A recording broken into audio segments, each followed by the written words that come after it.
দিলীপ শইকীয়াৰ কথাবিলাক শুনিলে আপোনালোকে বুজি পাব যে তেখেতসকলে মই যে কথাখিনি শুনি আছো তেখেতসকলে খুব ভালকে বুজি পাইছে সেইকাৰণে কৈছে যে আমুকৰ হেৰিয়াৰ পৰা আমুকৰ মোবাইলৰ পৰা শুনিছে তামুকৰ মোবাইলৰ পৰা শুনিছে আমুকৰ পৰা তেওঁ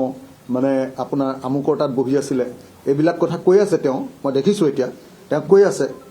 যদি তেওঁ সেইবিলাক কথা কোৱাই নাই তেতিয়াহ'লে মই কোৱা কথাটো একেবাৰে মিছা বুলি কৈ তেওঁ আমি ভিডিঅ'টো ৰিলিজ কৰি দিছো তুমি কিয় মিছা কথা কৈছিলা তুমি এমএলএ হিচাপে পদত্যাগ কৰা বুলি ক'ব লাগে আৰু মই দিলীপ শইকীয়াক আহ্বান জনাইছো তেওঁটো খুব হেৰিয়াত বিশ্বাস কৰে ন ধৰ্মত বিশ্বাস কৰে ন বহুত ধৰ্মত বিশ্বাস কৰে তেওঁ সনাতন কৈ থাকে নহয় অসমৰ মুখ্যমন্ত্ৰী আৰু দিলীপ শইকীয়া এওঁলোক দুজনে বহুত ধৰ্মৰ বিশ্বাস কৰে নহয় এই সনাতন ধৰ্মৰ এই দুজন হিন্দু ধৰ্মৰ এই দুজন ৰাজনীতিকক মই প্ৰত্যাহ্বান জনাইছো যে এটো কথা মিছা বুলি মই কোৱা কথাটো মিছা আসলতে দিলীপ শইকীয়া এইগিটা কথা পতা নাই বুলি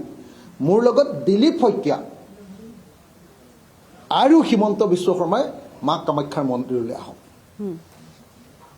তেওঁলোকে মা কামাখ্যা মন্দিৰৰ সন্মুখত তেওঁলোকে খুব বিশ্বাস কৰে নহয় মইতো ক'লোৱে যে আদালতলৈ যাম মইতো ক'লো যে ইলেকশ্যন কমিশ্যন অফ ইণ্ডিয়াৰ ওচৰলৈ আজি আমি যাম কিন্তু একেটা সময়তে মই তেওঁলোকক সনাতন ধৰ্ম আৰু হিন্দু ধৰ্মত বিশ্বাস কৰা একদম ধৰ্মীয় গুৰুকেইজনৰ নিচিনা নহয় জানো তেওঁলোক গতিকে তেওঁলোকে নিশ্চয় মা কামাখ্যাক মিছা কথা নক'ব গতিকে মই প্ৰত্যাহ্বান জনাইছো যে কালিলৈ বা পৰহিলৈ মই কাইলৈ অন্ততঃ গুৱাহাটীত আছো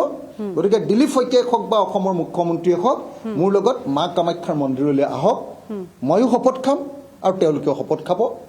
মই কথাটো শুনাটো হয় আৰু সঁচা কথা বুলি শপত খাম আৰু তেওঁলোকে অখিল গগৈৰ কথাটো মিছা এইটো কথা পতা নাই বুলি তেওঁলোকে শপত খায় অসমৰ ৰাইজৰ সন্মুখত আপুনি প্ৰত্যাহ্বান জনাইছে যে মা কামাখ্যা মন্দিৰলৈ আহক আৰু আটাইকেইগৰাকীয়ে শপত খাব আপুনি সঁচা কৈছে কিন্তু বিজেপি আপোনাৰ এই সমগ্ৰ অভিযোগসমূহ নস্যাৎ কৰিছে মই তিনিটা কথা ক'লো আপোনালোকক এক নম্বৰ মই ক'লো যে আজি আমি ইলেকশ্যন কমিশ্যনৰ ওচৰলৈ এতিয়া মেমৰেণ্ডাম দিম আমি মেমৰেণ্ডাম লিখি শেষ কৰি লৈছোঁ মেমৰেণ্ডাম আমাৰ ড্ৰাফটিং হৈ গ'ল অলপ সময়ৰ পাছত আমি চিফ ইলেকশ্যন কমিশ্যন অফ ইণ্ডিয়াত মেমৰেণ্ডাম দিম যে এওঁলোকৰ 4 তাৰিখৰ 8:01 পৰা হোৱা যিটো ভিডিঅ' কনফাৰেন্স তাৰ ভিডিঅ'টো জব্দ কৰিব লাগে এইটো হ'ল আমাৰ মেমৰেণ্ডামৰ বিষয় আৰু এছআৰ প্ৰক্ৰিয়াত যিটো গোটেই অসমত এতিয়া সাংঘাতিক ধৰণে এণ্টি বিজেপি ভোটবিলাক নাইকিয়া কৰি দিবৰ কাৰণে কৰ্তন কৰি দিবৰ কাৰণে আৰু নতুনকৈ বাহিৰৰ পৰা অহা মানুহক সোমোৱাবৰ কাৰণে চেষ্টা কৰিছে এই প্ৰক্ৰিয়া যাতে কোনোপধ্যে বিহাৰৰ নিচিনাকৈ নকৰে তাৰ কাৰণে আমি আজি মেমৰেণ্ডাম দিম chief election commission of India number 1 number 2 যদি চিফ ইলেকশ্যন কমিশ্যনাৰে একো নকৰে তেতিয়াহ'লে আমি কোৰ্টৰ দ্বাৰস্থ হ'ম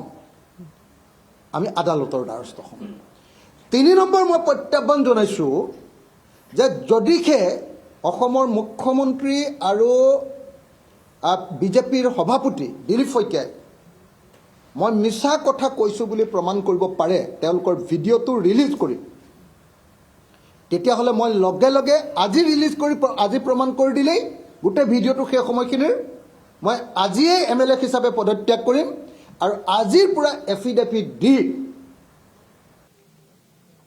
ৰাজহুৱা কৰি দিম যে মই জীৱনত আৰু কেতিয়াও ইলেকশ্যন নেখেলোঁ